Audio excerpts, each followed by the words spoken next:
Welcome to NTD Newsroom. I'm Don Ma. President Trump says the U.S. has reached a trade deal with South Korea. He also discussed fentanyl tariff reductions for China, the stability of the Gaza ceasefire, and a third presidential term. The government shutdown becoming more painful for regular Americans. What are the latest messages from Republican and Democratic leaders? House Republicans released a report claiming the Biden administration's use of an autopen proves Joe Biden wasn't actually making decisions while president. We discussed this with a legal expert. Power demand is up and rising. With it is nuclear generation in the U.S. Analysts are projecting it will increase by nearly 30% in the coming decades. President Trump plans to raise the issue of imprisoned Hong Kong pro-democracy activist Jimmy Lai in his upcoming meeting with Chinese regime leader Xi Jinping. We discussed the significance of this with a friend of Jimmy Lai. An update on the $100 million Louvre jewel heist. 2 suspects in the heist have confessed, but the jewels are still missing.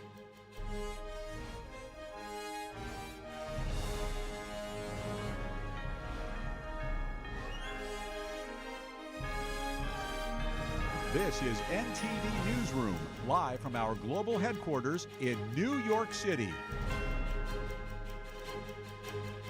And good afternoon. Thank you for joining us today. President Trump is in South Korea today, meeting with President Lee Jae-myung and other key regional leaders. NTD's Daniel Monahan has highlights from his trip and speeches. The Star-Spangled Banner played for Trump as he stands in salute.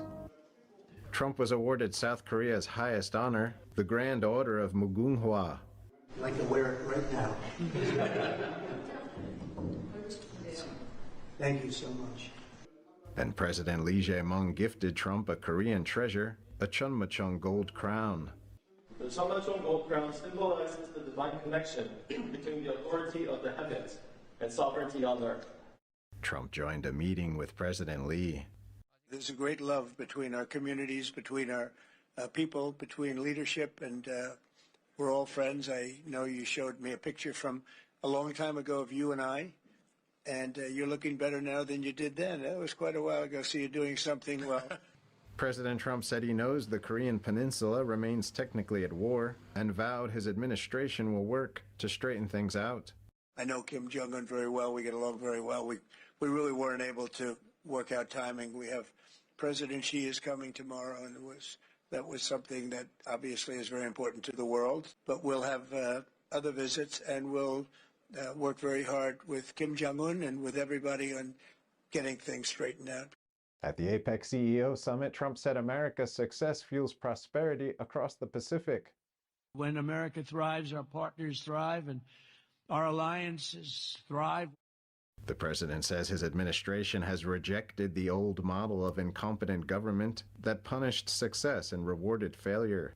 We're rewarding those who build and create and hire and invest in the USA, and we're making America the best place on earth to do business. On social media, the president addressed speculation about a meeting with Canadian Prime Minister Mark Carney, saying, quote, "For those asking, we didn't come to South Korea to see Canada." Trump's arrival in South Korea came about 90 minutes late, following North Korea's announcement that it had test-fired a new cruise missile earlier in the day. The president downplayed the launch, calling it just one more missile from Kim Jong-un, and emphasized his good relationship with the North Korean leader. Daniel Monahan, NTD News. President Trump in South Korea today providing an update on trade negotiations with the key American ally, saying a trade deal has been reached. I'd like to thank everybody. I know you all either reasonably well or very well. And we had a tremendous meeting today with South Korea. I think the meeting was determined, very much determined. And we made our deal. We pretty much finalized a trade deal. And we discussed some other things having to do with national security, etc. And I think we came to a conclusion on a lot of very important items. 우선 2천억 불은 The $200 billion package is structured similarly to Japan's $550 billion financial package agreed upon with the U.S. 투자 상한을 200억 Trump and President Lee Jae-myung agreed that Seoul can split up its promised $350 billion investment fund. $200 billion in cash would be paid in yearly installments, capped at $20 billion. The other $150 billion is to be spent on investments in shipbuilding, which South Korea has promised to help Trump restore. Mutual tariffs will stay at 15%, while tariffs on South Korean cars and auto parts will also be reduced to 15%. Korean companies will take the lead in the shipbuilding initiatives. Meanwhile, aboard Air Force One today, Trump hinted at lowering fentanyl tariffs on Chinese imports. I expect to be lowering that because I believe that they're going to help us with the fentanyl situation. They're going to be doing what they can do. And on the rare earth terms, sir, do you need to see more than just a one-year delay? Is that sufficient to make other concessions? I don't know. We haven't talked about the timing yet, but we're going to work out something. We're doing very well with rare earth, as you know, and I think we're going to make a big step with fentanyl. The thing with fentanyl, the border is now so tight, it's much tougher for them. We've been doing very well with that. Trump suggested the U.S. could reduce those tariffs ahead of his meeting tomorrow with Chinese Communist Party leader Xi Jinping in South Korea. Trump did not provide details on how China would help curb the flow of fentanyl precursors into the United States. He says he intends to address the matter with Xi during their meeting. The White House says Trump will meet Xi at 11 a.m. local time on Thursday. That's 10 p.m. Eastern tonight. The president also discussed the fact that he can't run for a third term. He said his poll numbers are the highest numbers he's ever had. He also said he ended 8 wars and the U.S. has the greatest economy in history, adding that energy prices are also down significantly. Here he is discussing the economy. The only thing that's not down is the stock prices. And 401ks are through the roof. Everyone's 401ks hitting records. So we have the greatest economy we've ever had. I have my highest poll numbers that I've ever had. And, you know, based on what I read, I guess I'm not allowed to run. So we'll see what happens. Johnson says you're trolling when you talk about a third term. Well, I don't think he said that. I don't think he used that term, but it's a very interesting thing. I have the best numbers for any president in many years, any president. And I would say that if you read it, it's pretty clear. I'm not allowed to run. It's too bad. House Speaker Mike Johnson yesterday said there's no way to amend the Constitution to allow Trump to run for a third term. That's because it requires a lengthy ratification process. Johnson said there were no plans to amend the 22nd Amendment before 2028. The amendment allowed Franklin D. Roosevelt's fourth-term presidency. The amendment process needs approval by 2/3 of both the House and Senate, and then ratification by 3/4 of the states, or 38 states. Johnson remarked that he sees no path for that. Meanwhile, Trump was asked aboard Air Force One whether the Gaza ceasefire will hold. Nothing's going to jeopardize. You have to understand, Hamas is a very small part of peace in the Middle East.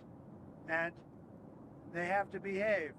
They're on the rough side, but they said they would be good, and if they're good, they're going to be happy, and if they're not good, they're going to be terminated. Their lives will be terminated, and they understand that. No, that's a very strong piece. Hamas is a small thing, but they kill people. They grew up killing people, and I guess they don't stop. But nobody knows what happened to the Israeli soldier, but they say it was sniper fire, and it was retribution for that, and I think they have a right to do that. Trump's comments come after Israel conducted strikes on targets in Gaza last night. According to the Hamas-run health authority, the attack killed over 100 people. That number has not been independently verified. Israel says acted after an attack by Hamas terrorists killed 1 soldier. Both Israel and Hamas trade blame for violations of the ceasefire.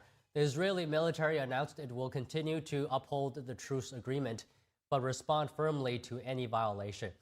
And Israel released a video appearing to show that Hamas staged the discovery of bodies to seized hostages.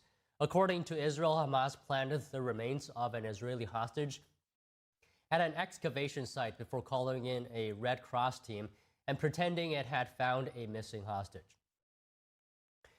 War Secretary Pete Hegseth in Japan today. He described the relationship between the United States and Tokyo as critical in keeping both countries safe and responding to threats from communist China.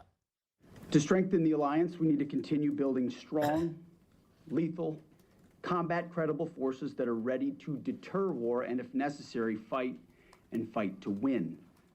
China's unprecedented military buildup and its aggressive military actions speak for themselves. That's why President Trump's peace through strength agenda is so important. We don't have to stand here and tell Japan what it needs to do, because we both look out at the world and see the threat of a Chinese military buildup, and we see the threat to free people. And we have to defend our own countries and stand alongside each other. And so I think President Trump does an incredibly good job, better than anyone else on planet Earth, of bringing alongside other countries and saying, let's do this together.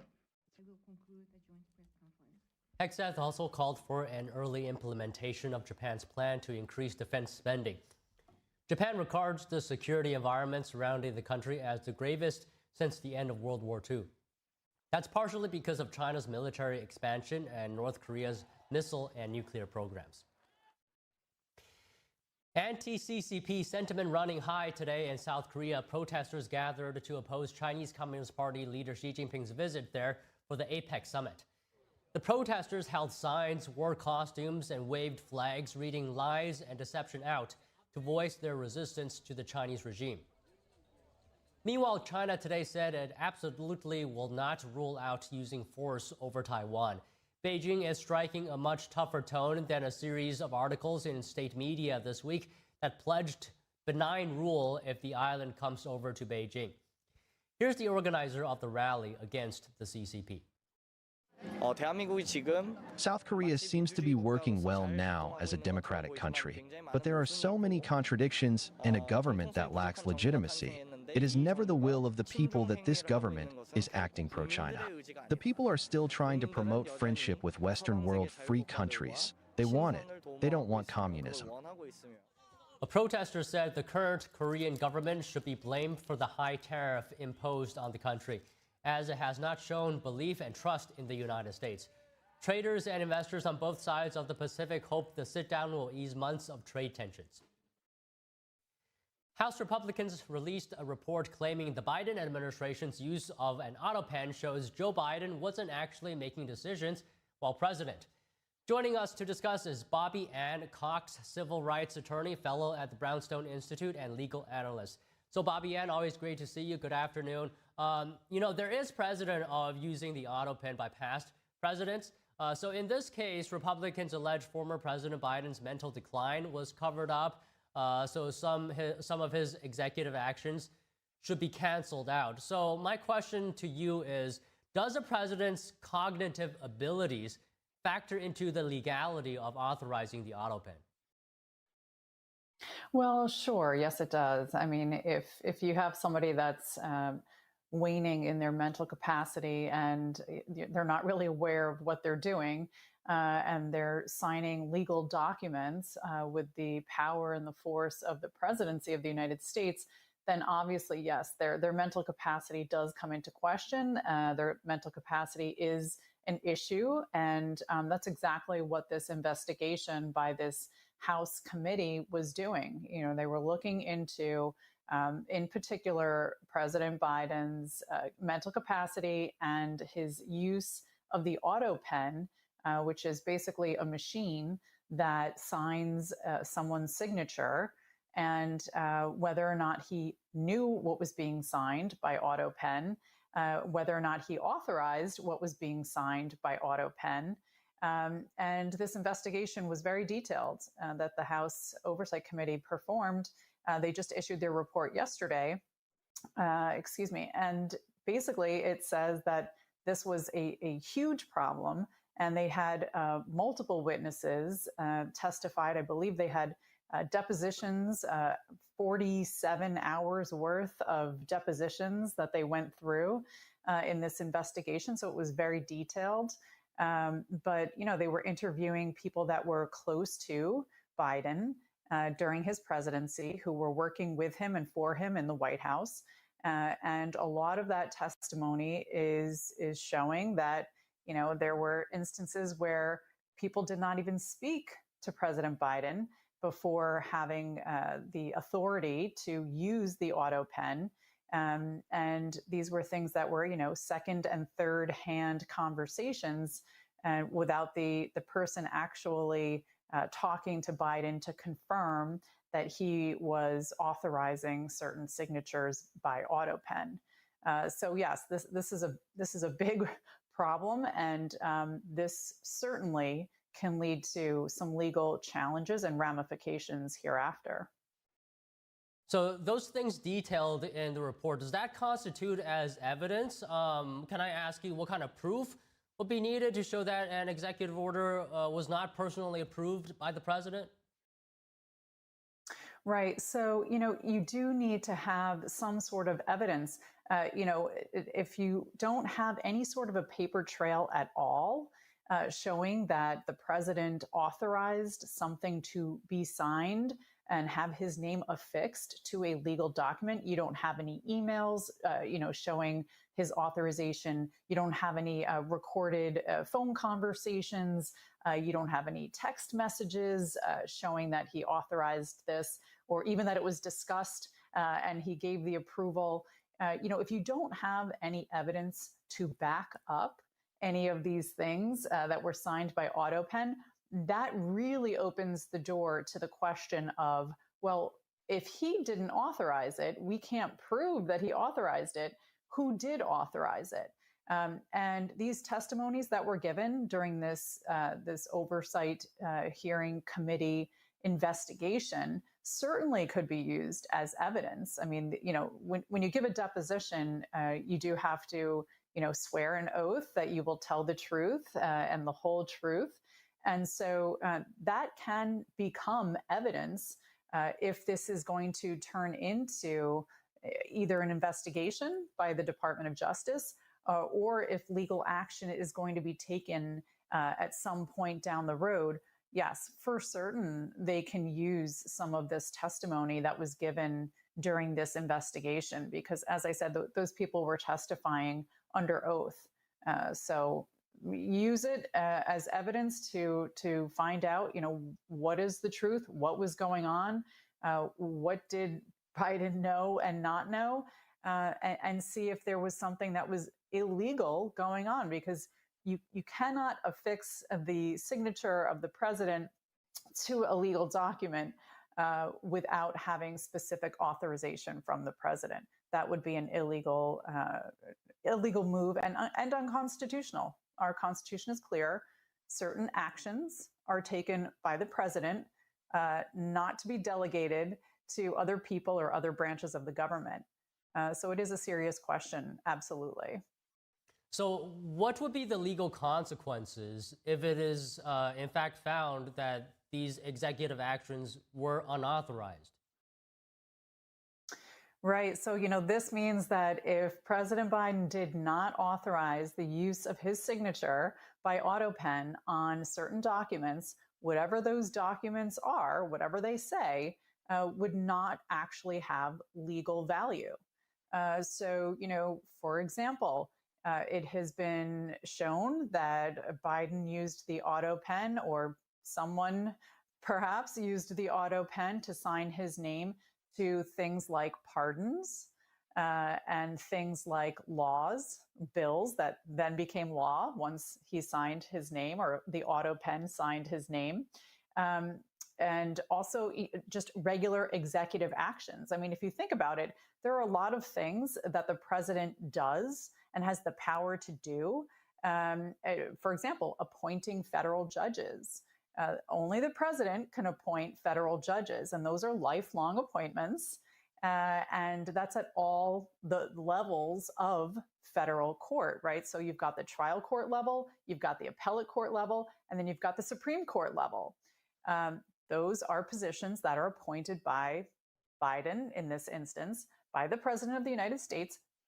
So if the autopen was deemed to be authorized by someone other than him, then all of these things that that were signed by autopen that he did not authorize would not have legal validity, which means the pardons would not be valid. the laws he signed or were signed by autopen without his authorization would not be valid. And any of the other executive functions, like I said, appointing federal judges is another big issue. So yes, those things, if they weren't actually authorized by the president, would not have any legal effect. So I asked you earlier that past presidents have used the autopen. So I'm not a legal expert here. Can you just clarify for us, does a document signed by autopen carry the same authority as one physically signed by the president? That is a great question. It actually has not been litigated thus far in our nation's history. There is not any sort of a Supreme Court decision specifically about autopens and the validity of autopens. The autopen was first used back in 2011 by President Obama, who was abroad at the time of the passing of a bill by Congress, and he wanted to sign the bill, but he was in Europe at the time and couldn't sign the bill until he came back to the United States. So that was the first time that a president authorized the use of the autopen machine to sign their name to a legal document. So that was back in 2011. Here we are in 2025, so it hasn't been that long that presidents have used autopens. But since we don't have a Supreme Court decision saying whether or not the use of the autopen is legal and does have a binding effect, like a regular wet signature by the president himself, that is still something that is being debated. I mean, you have people on both sides arguing, some are arguing that absolutely it is a legal way to sign a document by using the autopen. And then you have others that say, no, there's nothing in the Constitution that says that the president can delegate the authority for his signature on a legal document. And that delegation is either to another human being or to a machine to sign his name. So we have both sides arguing opposite sides of that question. Is it legal? We don't know. But that's something that perhaps we would see SCOTUS make a decision on, if there is a legal challenge and it is accepted by the courts. All right, so Bobby, just finally, generally speaking, under what circumstances is using an autopen legally permitted and when is it not? Well, with the case of the president, what we're seeing in this specific investigation, some in the media and some critics of this investigation into Biden's use of the autopen are saying, well, a lot of other presidents used it. Obama used it, Trump has used it, Biden used it. True, yes. Now, President Trump has stated that he, too, has used the autopen, but not for legal documents like signing laws or issuing a pardon, more for things like, signing a letter or an invitation to something. The question and the main focus of what this House Oversight Committee just investigated with regards to President Biden, they were really focusing on the end of his presidency, the last 3 months or so. And the fact is that if you look at the number of pardons that Biden issued in his presidency, which was, only 4 years long, he issued over 4,000 pardons, many of which apparently were signed by autopen. And when you compare that to other presidents before him, thus far, President Trump has issued in his first term, and then now in 2025, approximately 1,700 pardons. Barack Obama issued something like 1,900 pardons, and he was president for 8 years. So I think George W. Bush, Bush too, I think he only issued a couple hundred pardons during his presidency. So we see with Biden issuing over 4,200 pardons in just 4 years, many of which were issued, in the last 3 months of his presidency. This is why they've been investigating this in particular with the autopen, because the question has to be asked, how can this president have issued 2 and 3 and sometimes 4 times as many pardons as his predecessors? So this is really what raised the red flag, I believe, and why the House Oversight Committee paid so much attention, or is paying so much attention, to the autopen use on signing pardons. So yeah, this is a really, it's a big problem because according to the testimony and the report that was issued yesterday by the House committee, there is not much, if any at all, evidence showing that Biden authorized the use of the autopen with a lot of these signatures. So yes, this is a serious issue, and we're going to have to see how this plays out now that the Department of Justice has said that they're going to investigate it themselves.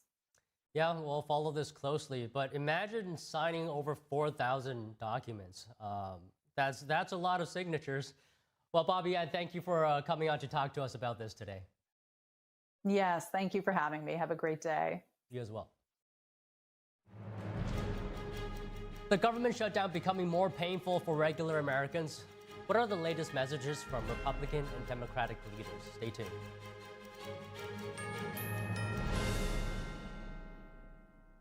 A performance that truly matters for each and every one of us. This is what you've been waiting for.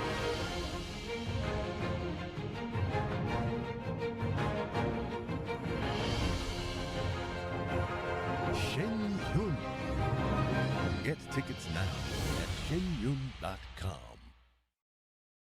Is deep sea fish oil really healthy? Due to pollution in the oceans, most fish contain heavy metal elements and radioactive substances. That's why it's so important to choose a pure source of omega-3. Puritan Green Vegetable Omega-3 is made from purslane and perilla seeds, which are rich in nutrients and minerals. It effectively improves brain power and is beneficial to the heart's health. Puritan Green Vegetable Omega-3. Eat 2 a day and you'll feel brand new. Don't wait. Call now to find out about our Medicare plan. Why do we have to sit through so many Medicare commercials this time of year? It's endless. Good question, Edith. I'm glad you asked. We see so many commercials this time of year because it's the only time, other than special circumstances, when Medicare recipients can change their plan for Part C. Original Medicare only covers Parts A and B, but a Medicare Advantage plan has additional benefits that Original Medicare doesn't offer. So now's the time to fill those spaces? That's right, Archie. And every year, there are changes to what benefits you may receive from your Part C plan.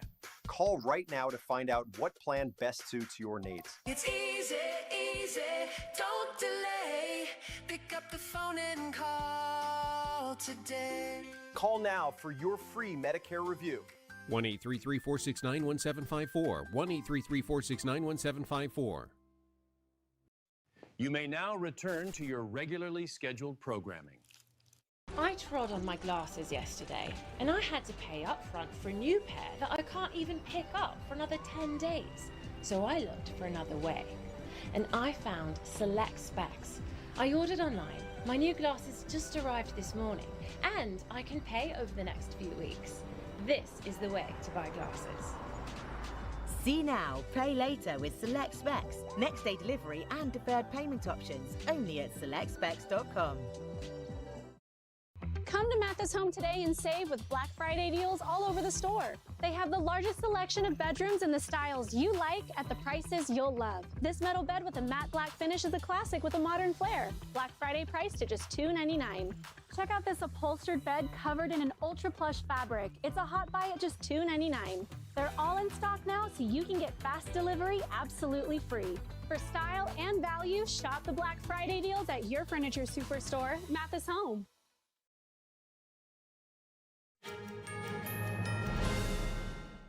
The Federal Reserve cut interest rates by 1/4 point today following this week's policy meeting. The reduction marks the central bank's lowest rate in 3 years. The decision would bring the benchmark federal funds rate to a new target range of 3.75 to 4%, Earlier this month, Fed Chair Jerome Powell signaled more easing in response to a weakening labor market and the economic risks of waiting.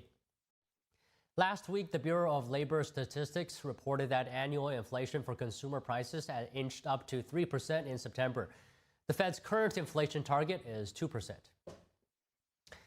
The government shutdown is growing more painful for regular Americans. Republicans and Democratic leaders are speaking as the situation intensifies.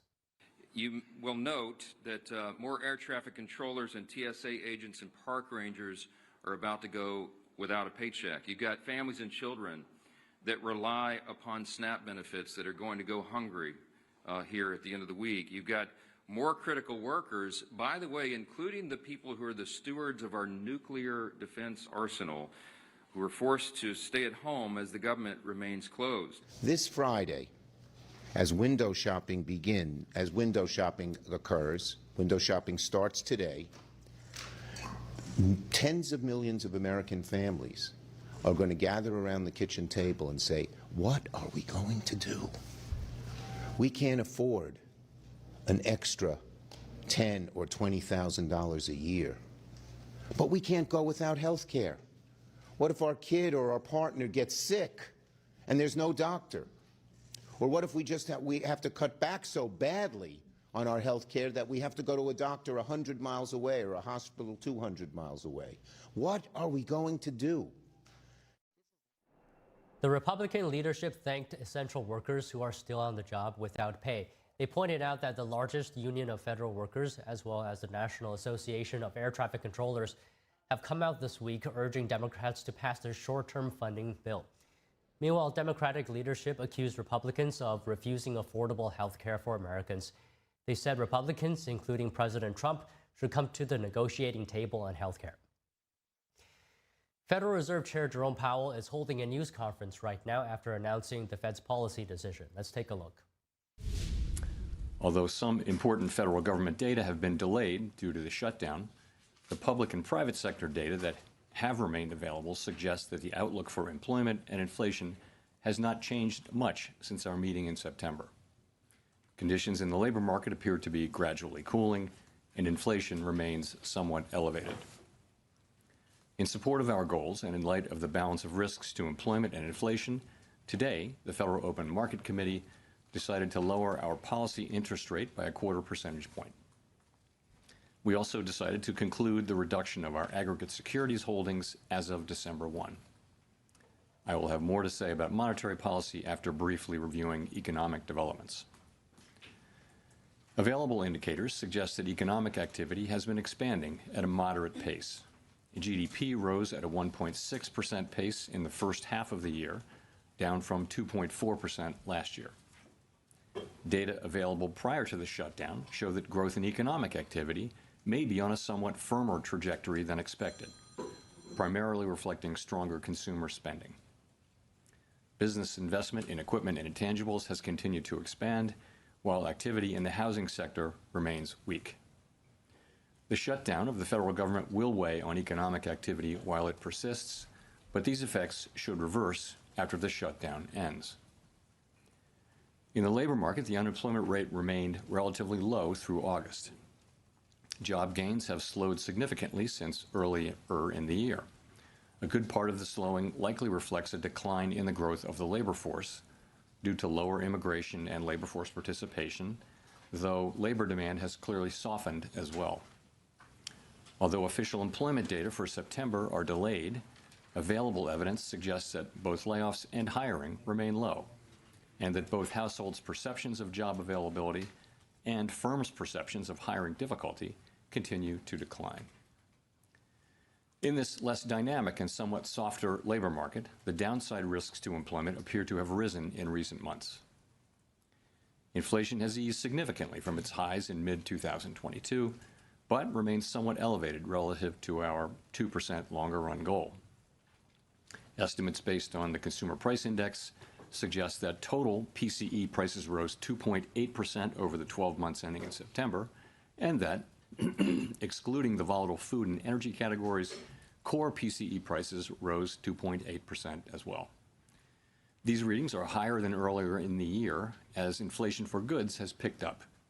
In contrast, disinflation appears to be continuing for services. Near-term measures of inflation expectations have moved up on balance over the course of this year on news about tariffs, as reflected in both market and survey-based measures. Beyond the next year or two or so, however, most measures of longer-term expectations remain consistent with our 2% inflation goal. Our monetary policy actions are guided by our dual mandate to promote maximum employment and stable prices for the American people. At today's meeting, the committee decided to lower the target range for the federal funds rate by a quarter percentage point to 3 3/4 to 4%.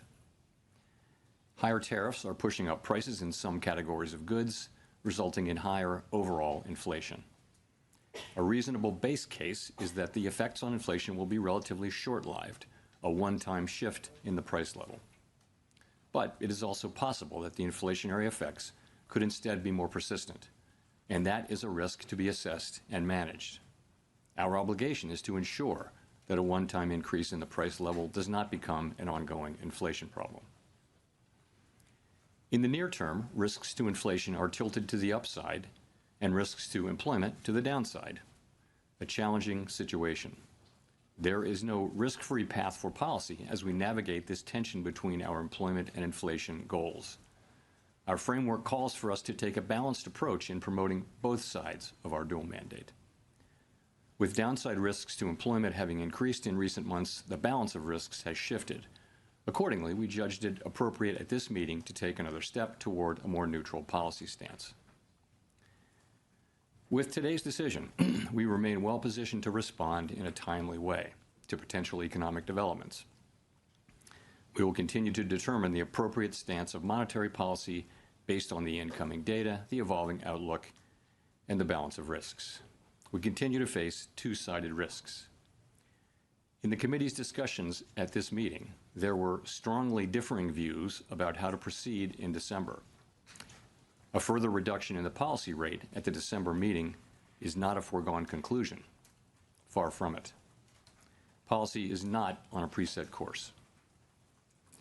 At today's meeting, the committee also decided to conclude the reduction of our aggregate securities holdings as of December 1. Our long-stated plan has been to stop balance sheet runoff when reserves are somewhat above the level we judge consistent with ample reserve conditions. Signs have clearly emerged that we have reached that standard.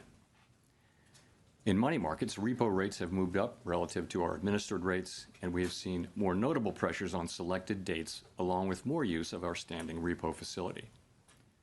In addition, the effective federal funds rate has begun to move up relative to the rate of interest on reserve balances. These developments are what we expected to see as the size of our balance sheet declined and warrant today's decision to cease. And that was Federal Reserve Chair Jerome Powell announcing that the Fed has lowered its benchmark interest rate by a quarter point, now to the range of 3.75 to 4%, and saying the effects of the government shutdown on the economy will reverse once the shutdown is over. Next, President Trump will meet with Chinese regime leader Xi Jinping. He says he plans to raise the issues of Taiwan and Jimmy Lai, imprisoned Hong Kong pro-democracy activist, among other things. Joining us to discuss is Declan Gangley, entrepreneur and businessman and friend of Jimmy Lai. So Declan, good afternoon to you. Thank you for coming on the show. Now, as you know, a bipartisan group of 38 U.S. senators sent a letter urging Trump to secure the release of Jimmy Lai. So, I mean, what is the CCP afraid of that it imprisoned Jimmy Lai and many others like him? Well, Jimmy is a champion of democracy in Hong Kong. He has become a symbol of freedom and of resistance, if you will, to the iron fist of the Communist Party of China. That said, he has been in jail and in solitary confinement for an extremely long period of time. And I think really what the Chinese Communist Party leadership needs to decide is if they want to make Jimmy Lai a martyr forever. Because something to remember about Jimmy is a Christian, a devout Christian, and in the concept of Christian martyrdom begins not during life, but at death. You're a hero while you're alive. You become a martyr from the moment that you die. And if they allow Jimmy and they make Jimmy die in prison, they will have created a martyr whose name will live on for 1,000 years. And his example and his as a heroic Christian example of Christian integrity and fortitude. And so my hope is that what we are going to see is that the Communist Party of China and Xi Jinping sees sense and sees that the sensible thing to do is to release Jimmy Lai, allow him to go back to his family, allow him to leave Hong Kong if that's what he wants to do, and to enjoy during his, whatever time he has left here on earth, to be able to spend that time with his family and with those that he loves. Really, they have the power. They have shown that they have the power. And President Trump is perhaps the only person in the world, aside from Chairman Xi, who has the power and the ability to get Jimmy Lai out of prison and bring him back to his family. And I hope and pray that that is what happens. So on that note, from your perspective, why is it important for President Trump to raise human rights issues related to trade talks with China? Well, because ultimately, and President Trump knows this very well, of course, he doesn't need any lessons from any of us. The Communist Party of China is an oppressor of personal freedom. The Communist Party of China wants to be able to trade with the free world, with democracies, with no price tag attached to that, with no conditions attached to that.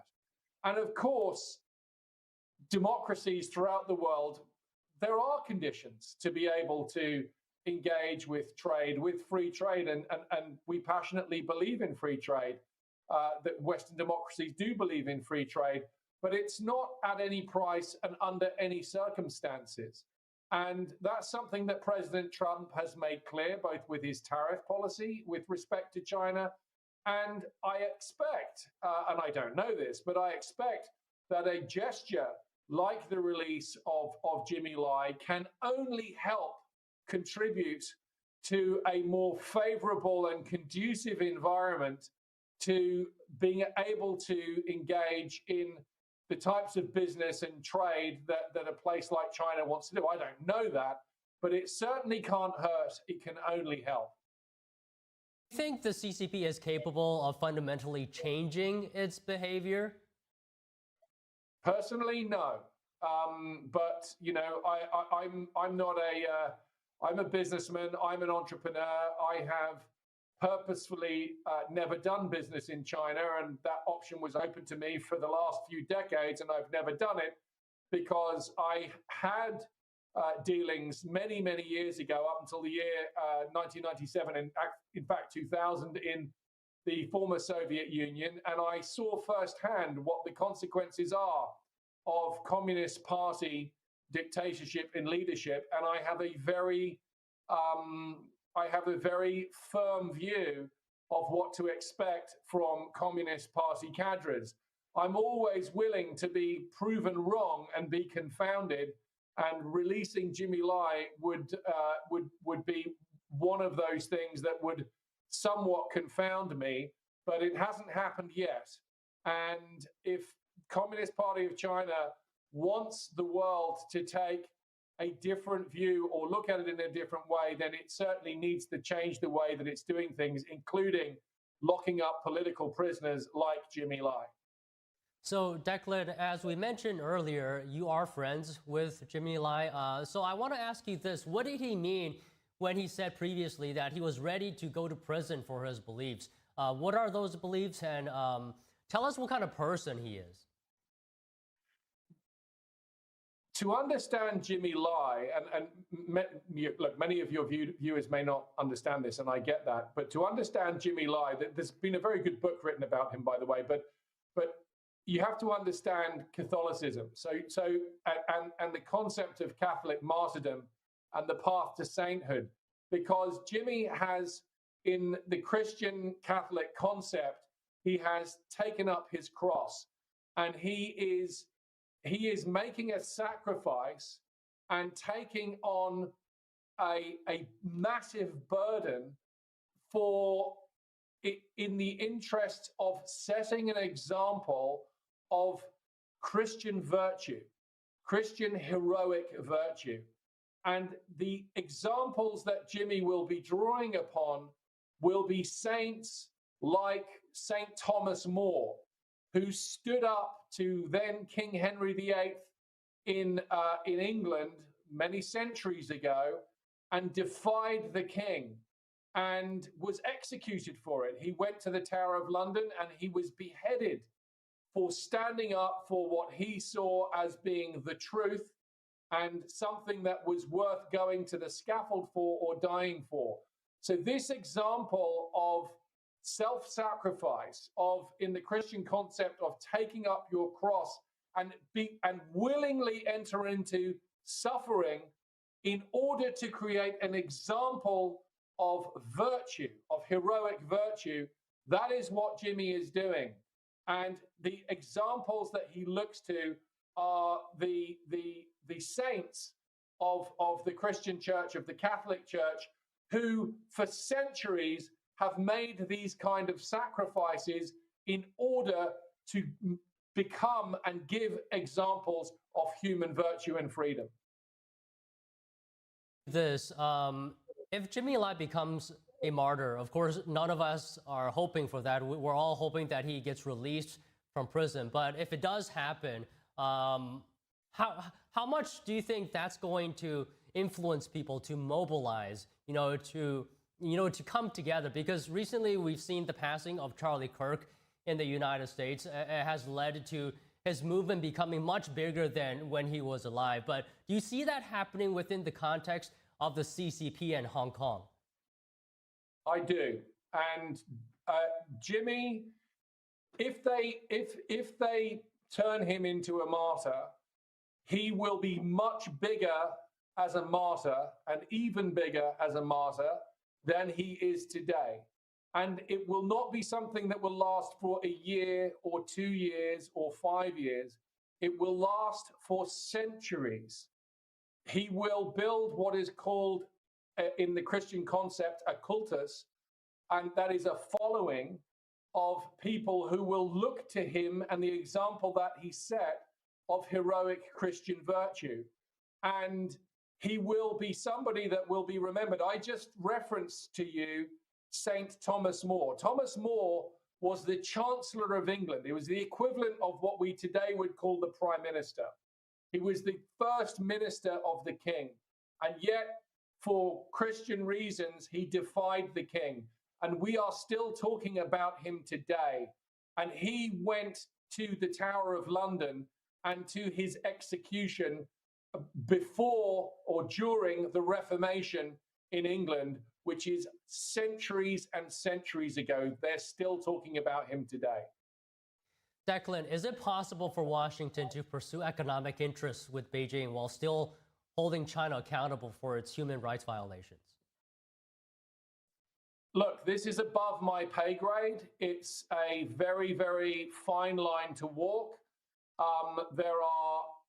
There's an extremely talented team of people in Washington, D.C. and on the China desk, if I can call it that are working this issue. And if I trust any administration, any government to be able to find that fine line, to thread that needle, I trust the Trump administration to do it. Okay, just finally, Declan, and I understand you've been outspoken on the Chinese regime for decades now. Can you just point out to one thing? What would you like to see come out of Trump's meeting with Xi Jinping tonight? What I would hope for is not something that's going to be happening. As a young man, I had visited the Soviet Union. I saw the Berlin Wall come down. I saw the Soviet Union and the Communist Party of the Soviet Union retire. I would like to see a free and democratic China. And I still believe and I dream and I pray that during the course of my lifetime, that is something that we will see, that a free China, that the Communist Party of China dissolves itself, that it creates a real vibrant democracy. We know that it works in Chinese culture because we can see it in Taiwan. And China, if it did that, would become the workshop of the world, the economic powerhouse of the world. I do not wish China ill. I wish it enormous success. It is certainly a contender for true global leadership over the course of the next century. But with this millstone of the Communist Party system around its neck, it is never going to reach its full potential. And I hope that eventually we will see the Chinese people and even maybe Chinese leadership decide to walk away from this structure and embrace a whole new approach for a new and free China. Well, Declan, I have to say this was a very engaging conversation. Thank you very much for talking to us. Thank you. Ron DeSantis has directed Florida's Board of Governors to crack down on H-1B visa abuse in higher education. The Florida governor also announced a partnership with the federal government to cancel or repurpose millions of dollars in DEI-related grants. DeSantis said in a statement, quote, universities across the country are importing foreign workers on H-1B visas instead of hiring Americans who are qualified and available to do the job. The new directive requires taxpayer-funded institutions in Florida to prioritize American graduates. Proponents of H-1B visas argued that they are necessary to hire individuals for specialty occupations. Opponents say the visas give foreign workers an advantage over Americans. Last month, President Donald Trump announced a $100,000 fee for employees petitioning for new H-1B visas. Taking a break now, in Paris, 2 men have been arrested over the daring Louvre heist, partially admitting their role. We have more news after this break.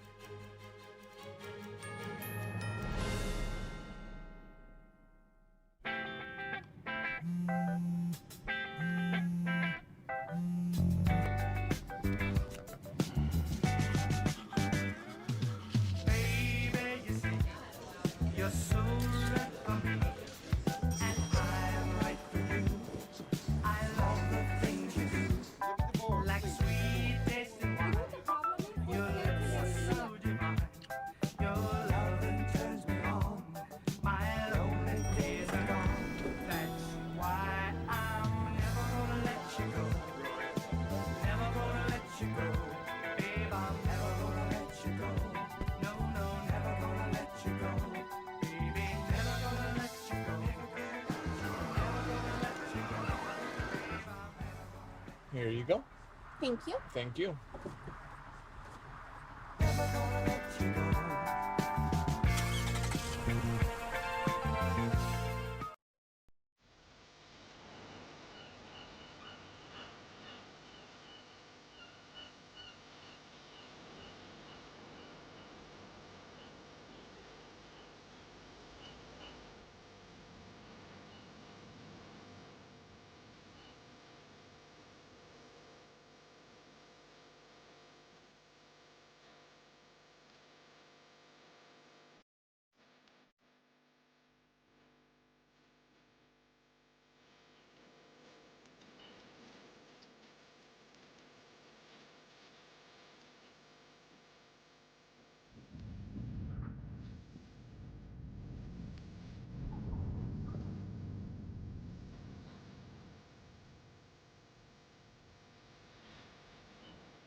Senators Chuck Grassley and Ron Johnson are holding a press conference about the Biden-era Justice Department's 2020 election interference investigation. Let's tune in. I've recently been informed by Verizon that at least 11 members with Verizon accounts were affected. That includes a hard line for Senator Cruz's office and a staffer cell phone for former Senator Loeffler. AT&T informed me they challenged the legal basis for Jack Smith's efforts, and Smith backed down. So today, we're making public new records that I've obtained through legally protected whistleblower disclosures. 197 subpoenas were issued by Jack Smith and his team. These subpoenas were issued to 34 individuals and 163 businesses, including financial institutions. And one of the points of contact on many of these subpoenas was that person I previously named Special Agent Walter Giardino. The subpoena requested records and communications related to over 430 individual and organizations. All of them appear to be aimed at Republicans. A subpoena to Event Strategies requested records relating to Turning Point USA and the Republican Attorney General's Association. One subpoena to Apple sought records relating to Trump and the January 6th prison choir. Earlier this year, I obtained emails between and among J.P. Cooney, one of Jack Smith's prosecutors. That email exchange was March 2023 about a partisan news article on January 6th, and this is what Cooney said in the email. Can we do some work to nail down Trump's role in this, perhaps with the same process on Ed Henry's LLC, end quote. Just the next month, April 2023, Jack Smith and his team subpoenaed Apple for records relating to the very issue. A subpoena to an individual sought records and communications with, quote, any member, employee, or agent of the legislative branch of government, end of quote. Another subpoena to an individual sought records relating to communications with media companies such as CBS, Fox News, Fox Business, Newsmax, Sinclair, and others. Other subpoenas to a bank, individual, and businesses sought records relating to White House advisors Stephen Miller, Dan Scavino, Jared Kushner, and Lara Trump. Some subpoenas to individuals and businesses sought statistical data and analysis relating to donors and fundraising efforts. Arctic Frost was the vehicle by which FBI agents and DOJ prosecutors could improperly investigate the entire Republican political apparatus. Contrary to what Smith has said publicly, this was clearly a fishing expedition. If this had happened to Democrats, they'd be as rightly outraged as we are outraged. We're making these records public in the interest of transparency and so that the American people can draw their own conclusions. Senator Johnson. Thank you, Chairman Grassley. I want to thank the chairman. I want to thank his staff for their tenacity and their cooperation in all of our joint investigations. I think it's important to note that the records that we are now making public and for personal transparency were not obtained from the agency. They were obtained through a whistleblower. So my first point is we need more whistleblowers. We need people, men and women inside these agencies who have integrity, who want to see the integrity and credibility of the Department of Justice, of the FBI restored, come forward. Because right now I think Kash Patel, Pam Bondi are overwhelmed by all the messes they're trying to clean up. The agencies have been, lost a lot of personnel. People simply couldn't serve the